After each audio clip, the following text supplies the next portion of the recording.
எங்கே விவசாயிகள் வெயிலே காய்ந்து கொண்டிருக்கின்றோம்.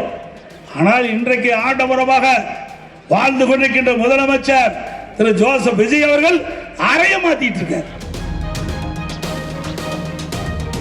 இவெல்லாம் இந்த ரூம் நவீனமா இருக்கணுமா? ஏன்னா ஒரு நடிகர் அப்படித்தான் இருப்பார். வேற தளபதி என்ன பண்றது? தலையெழுத்து. எங்கே விவசாயிகள் வெயிலே காய்ந்து கொண்டிருக்கின்றோம்.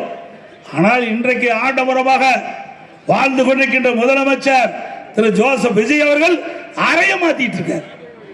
ஏங்க நாட்டில் இவ்வளவு பிரச்சனை, நவீன அறை வேணுமா? ஏன் அவர் இருக்கிற ரூம் பத்தாதா? அந்த அறையில பேர் அண்ணா அவர்கள் இருந்தாங்க. நமக்கு எதிரியா இருந்தா கூட திரு கலைஞர் அதில் இருந்தார். பொன்மனச்சம்பல் புரட்சி தலைவர் எம்ஜிஆர் அதில் அமர்ந்திருந்தார். அதுக்கு பிறகு அம்மா இருந்தாங்க.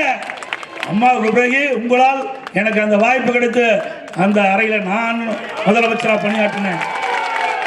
அதுக்கு பிறகு ஸ்டாலின் பணியாற்றினார். இத்தனை முதலமைச்சரும் அந்த அறையிலிருந்து பல்வேறு திட்டங்களை தீட்டி நாட்டு மக்களுக்கு வழங்கணும்.